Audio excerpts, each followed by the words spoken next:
بسم اللہ الرحمن الرحیم۔ السلام علیکم ناظرین، پاکستان کی جو ہائی لیول ملٹری کمانڈ ہے، تقریباً ایک ہفتہ ہو گیا، اس کے اندر بہت ساری ایسی باتیں ہو رہی ہیں کہ جیسے لگتا تھا کہ آج حکومت چلی گئی جائے گی یا فوج جو سے اس پہ قبضہ کر لے گی حکومت کے اوپر۔ لیکن فوج کا میرا نہیں خیال ہے کہ ایسا کہ فوج کا یہ نظریہ ہے کہ وہ حکومت کرے یا سیاست کے اندر آئے۔ فوج کے کچھ اپنے اصول ہیں جس کے مطابق وہ چلتے ہیں۔ یہ جو ابھی آپ سن رہے ہیں کہ ڈی جی آئی ایس آئی کا جو تقرر تھا، اس کے اوپر ایک گو حکومت اور فوج کے اندر اختلاف پیدا ہو گیا۔ حکومت نے ضد کر کے اس چیز کو انڈو کروایا کہ نہیں، ہم نے فیصلہ کرنا ہے کہ ہم نے اپنے مطلب کا ڈی جی آئی ایس آئی لگانا ہے۔ اب یہ بات سوچنے کی ہے کہ کور کمانڈرز نے پورے پاکستان سے کور کمانڈر اکٹھے ہوئے، ان کا اجلاس ہوا۔ انہوں نے اپنے اس اجلاس میں ان کا ایک شیڈول ہوتا ہے کہ کون سا جنرل کہاں سے کہاں جائے گا، کون سا ڈی جی آئی ایس آئی بنے گا، کون سا کور کمانڈر پشاور ہوگا، کون سا کراچی کا ہوگا، کون سا ملتان کا ہوگا یا کوئٹہ کا ہوگا یا گجرانوالے کا ہوگا۔ یہ انہوں نے فیصلہ کیا کیونکہ وہ فوج کے ان لوگوں کو جانتے ہیں، اپنے کولیگز کو جانتے ہیں، اپنے جونیئرز کو جانتے ہیں کہ ان لوگوں سے ہم نے کیا کیا کام کرانے ہیں اور کون سے جنرل کی یا کون سے فوجی کی کیا کیپیسٹی ہے کہ اس نے کیا کام کرنا ہے۔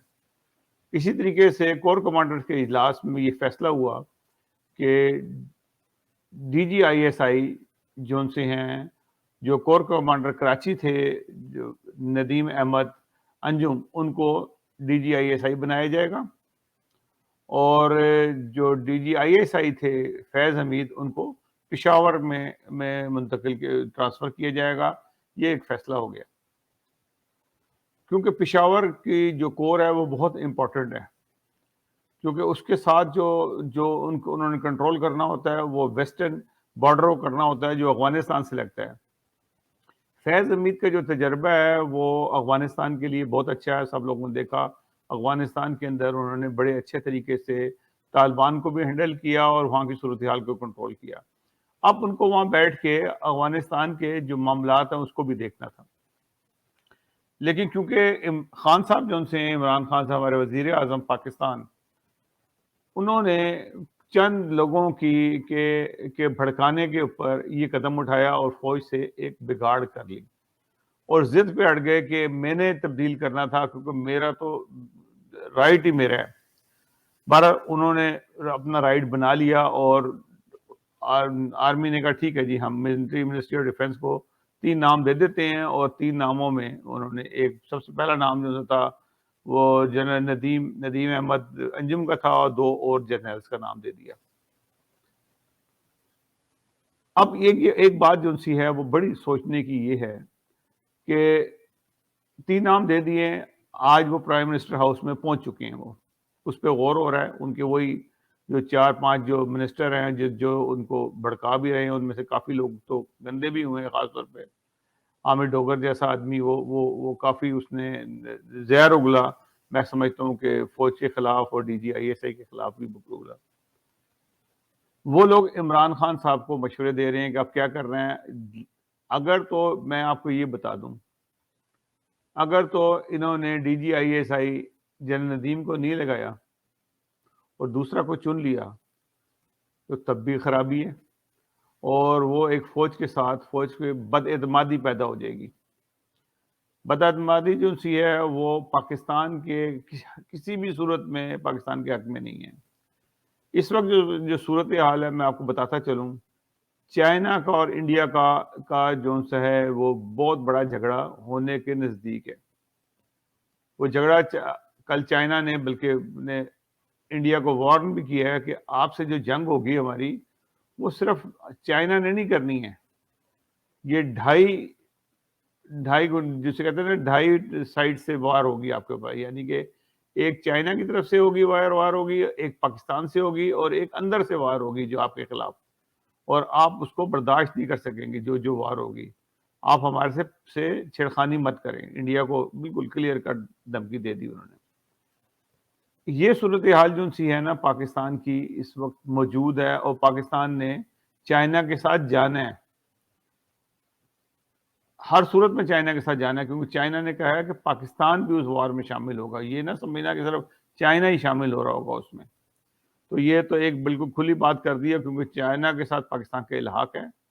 جب امن کے ساتھ بھی کے وقت میں بھی چائنا ہمارے ساتھ ہوتا ہے، تو اس کی مشکل وقت میں ہی پاکستان چائنا کے ساتھ ہوگا، یہ پکی بات ہے۔ یہ صورتحال خراب جو ہے یہ اس وقت جو سی ہے، خان صاحب نے انتہائی بیوقوفی کی بات کر کے، یہ حرکت کر کے انہوں نے فوج سے اپنا معاملہ خواہ خراب کیا۔ اگر تو وہ جنرل ندیم کو ہی جو سے ہیں وہ دوبارہ سے ڈی جی آئی ایس آئی بنا دیتے ہیں، تو پھر کہیں گے جی اتنا رولا ڈالنے کی ضرورت کیا پڑی تھی، یہ تو ہماری بےزتی ہو گئی ہے۔ اب ان کو اپنی عزت بھی بچانی ہے اور اپنی بےزتی سے ہی بچنا ہے۔ میں تو ان کو یہ مشورہ دوں گا، آپ خاموشی سے جو کور کمانڈرز نے فیصلہ کیا تھا آپ اس کو اسی پہ سائن کریں اور جنرل ندیم کو بنا دیں، یہ پاکستان کے مفاد میں ہے۔ یہ 6 مہینے سال 2 سال گزار لیں گے تو آپ اور چینج کر لیجئے گا، ابھی آپ کے پاس 1.5 پونے 2 سال کا ٹائم پڑا ہے، آپ اپنی وہ بھی خواہش پوری کر لیجئے گا۔ لیکن اس وقت اگر آپ چینج کریں گے اور جو کور کمانڈرز نے یا چیف آف آرمی سٹاف نے جو ریکمنڈ کیا ہے اس کو آپ ہٹائیں گے تو وہ آپ کے مفاد کے لیے بھی بہتر نہیں ہے۔ فوج کے لیے تو ہے ہی، وہ ہے فوج کا آپ سے ٹرسٹ ختم ہو جائے گا، کیونکہ فوج نے آپ کا جتنا آپ کا ساتھ دیا ہے نا، اتنا ساتھ اگر پاکستان کی تاریخ اٹھا کے دیکھ لینا کہ سویلین کے ساتھ فوج کا کیا رویہ ہوتا ہے، آپ بھٹو سے لگا لیں چلیں، فوج کے ساتھ کیا رویہ تھا، فوج نے کیا کہاں تک پہنچایا اس کو بھٹو کو، پھر اس کے بعد نواز شریف کے ساتھ کیا ہوتا رہا، اس کو اٹھا کے باہر پھینکتے رہے، تھوڑے دن بعد بے نظیر کے ساتھ کیا ہوتا رہا، یہی کچھ ہوتا رہا۔ فوج نے کوئی لحاظ نہیں کیا، لیکن یہ واحد ایسا ٹائم آیا ہے کہ آپ غلطیاں بھی کرتے ہیں، آپ سمجھ لیں کہ آپ لاڈلے وزیر اعظم ہیں فوج کی نظر میں بھی، لاڈلے وزیر اعظم ہونے کی وجہ سے آپ کا بار بار لحاظ کیا جاتا ہے، کیونکہ آپ اس سے پہلے آپ کی شناخت ایک قومی ہیرو کی بھی تھی، لوگ اس لحاظ سے بھی آپ کی عزت کرتے رہیں گے، آپ پاکستان کے لیے ورلڈ کپ جیت کے لائے، پاکستان کے لیے بہت اچھے اچھے کام بھی کیے آپ نے۔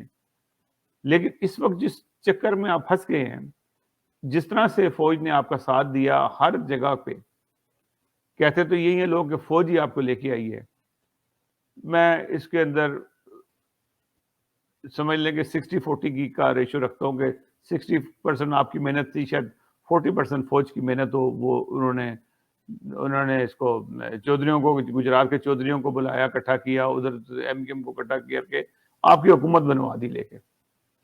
یہ یہاں تک تو میں ہوں، باقی کہوں کہ ووٹ ڈلوائے گئے تھے، میں اس پہ بلیو نہیں کرتا کہ فوج نے ایسا کام کیا ہو کہ آپ کو ووٹ ڈلوائے ہوں، کسی جگہ پہ ہو سکتا ہو بھی گیا ہو، لیکن میں اس پہ بات پہ یقین نہیں کرتا کسی صورت میں بھی، اور نہ میں کہہ سکتا ہوں کہ فوج ایسا کام کرتی ہے۔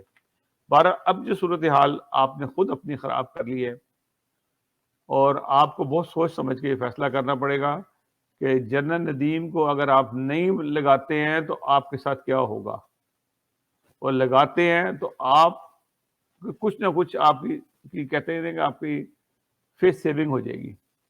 فیس سیونگ سے مراد یہ ہے کہ آپ نے کہا یہ ہاں جی یہ میں نے کر دیا آج، یہ فوج کیا تو فوج ہی نہیں ہوگا، اس کو ریکمنڈ کر کے بھیجے، 3 نام بھیجے ہیں، لیکن پہلے نمبر پہ جنرل ندیم کا ہی نام ہے۔ تو آپ اگر ان کو جنرل ندیم کو نہیں لگاتے تو آپ کے لیے ایک بددلی پیدا ہو جائے گی فوج کے اندر بھی، اور جو آپ نے کافی اس کا آغاز کر دیا ہے۔ جب بھی فوج کے ساتھ اس قسم کا گڑبڑ ہوتی ہے، اس کے بعد کوئی اچھے نتائج نہیں آتے، یہ ہمیشہ یاد رکھیں کہ پاکستان کی ہسٹری میں کبھی بھی ایسا نہیں ہوا کہ اس کے بعد اچھے نتائج آئے جائیں۔ ابھی آپ نے ضد کر کے منگوا لیا کہ جی ہم بڑے ہیں آپ چھوٹے ہیں، پاکستان کے اندر بڑی فوج ہی رہی ہے ہمیشہ سے، کیونکہ پاکستان کے اندر جو لوگ آتے رہے ہیں اقتدار میں، سب لوگوں کو پتہ نہیں تھی کیپیسٹی کیا تھی، وہ نااہل لوگ تھے، وہ لوگ کس طرح سے چور بازاری سے حکومتیں کرتے رہے، انہوں نے جس طرح سے بیڑا غرق کیا، بھٹو کا دور آیا، بھٹو نے پاکستان کا بیڑا غرق کر کے رکھ دیا، آئین کا بیڑا غرق کر کے رکھ دیا، تمام سسٹم ادارے تباہ کر دیے لیے، یہ جو بربادی بچائی ہے یہ سویلین نہیں بچائی ہے, فوج نے نہیں بچائی ہے. اس سے پہلے فوج نے تو بنایا تھا, وہ جو فوج کا جو ایوب خان نے بنایا تھا, ایوب خان نے اداروں کو مضبوط کیا تھا. ایک منحوس الیکشن ہوا 70 کا جس کے اندر پاکستان کے 2 ٹکڑے ہو گئے, اور وہ پاکستان کو وہ الیکشن معافی کی نہیں آیا کہ آپ کہنے کہ بہت فری اینڈ فیئر الیکشن تھا. فری اینڈ فیئر جب الیکشن ہوا تو بنگالی جیت گئے مجیب الرحمان, لیکن آپ نے ان کو حکومت نہیں دی. تو پاکستان کے اندر تو اسی قسم کے الیکشن ہوتے ہیں جس کو فوج چاہتی ہے اگر چاہے اس کو لے کے آ جائے تو اس سے پاکستان بچا رہتا ہے. لیکن اگر آپ کہنا کہ فری اینڈ فیئر ہو جائیں گے تو کل کو سندھو دیش بھی بن جائے گا, بلوچستان بھی الگ بن جائے گا, اور خیبر پختونخوا الگ ہو جائے گا. یہاں یہ صورتحال ہو جائے گی کیونکہ قوم پرست لوگ جو ان سے ہر جگہ پہ ہیں. بھٹو نے پاکستان کی کمر توڑ دی لے کے, جب سے لوگوں کو مختلف حصوں میں تقسیم کر دیا لے کے. 1 یونٹ توڑا اس نے, پھر اس میں مذہبی دہشت گردی اس نے پھیلائی, مذہب کو استعمال کیا, مذہب کارڈ استعمال کیا اس نے اپنی حکومت کو طول دینے کے لیے. تو یہ تمام چیزیں جب شروع ہو جائیں تو ملک کا بیڑا غرق ہی ہوتا ہے. اور اس چیز کو ختم کرنے کے لیے فوج نے دخل اندازی کی. ISI کا بڑا کردار رہا ہے کہ ان جو سیاستدان ہیں, اور ان کو پتا کہ سیاستدان کس قسم کے ہیں, کس طرح بکنے والے ہیں, سب مال بنانے والے ہیں, کرپشن کرنے والے ہیں, کس کو نہیں پتا اس چیز کا. تو یہ کرپشن کو روکنے کے لیے تو فوج بھی روکتی ہے, لیکن وہ بندے ہی کرپٹ ہیں. فوج نے ان لوگوں کو پیسے دیے, سب نے مان لیے ہاں جی ہمیں پیسے ملے تھے. عابدہ حسین سے لے کے ایک بندہ منگے, نواز شریف نے پیسے لیے تھے فوج سے. تو یہ سارے پے رول پہ ہی چلتے رہے. آج جو یہ آنکھیں دکھا رہے ہیں کہ بس زیادہ پیسے آ گئے ہیں تو آنکھیں دکھا رہے ہیں. تو بات یہ ہے کہ پاکستان کو اگر قائم رکھنا ہے, پاکستان کا ساتھ دینا ہے, تو فوج سے مت بگاڑیں. فوج سے بگاڑیں گے تو آپ اپنا ہی نقصان کریں گے. ناظرین, اللہ کرے کہ پاکستان کے اندر یہ حکمران اچھے فیصلے کریں. خطرہ جو ان سے آپ کے بارڈرز پہ موجود ہے, ہر طرف سے موجود ہے, ویسٹرن ہو یا ایسٹرن ہو, سب طرف سے ہے. سمندر کا راستہ ہو, کہیں پہ بھی ہو, پاکستان کے دشمن ہر طرف سے پاکستان کو گھیرا ہوا ہے. تو ناظرین, اللہ تعالیٰ پاکستان کو محفوظ رکھے. پاکستان زندہ باد. اور اگلے پروگرام میں انشاءاللہ تعالیٰ نئی خبروں کے ساتھ آئیں گے. اور اگر ہمارا پروگرام آپ کو پسند آئے تو ہمارے چینل کو سبسکرائب ضرور کیجیے گا. اللہ حافظ ناصر.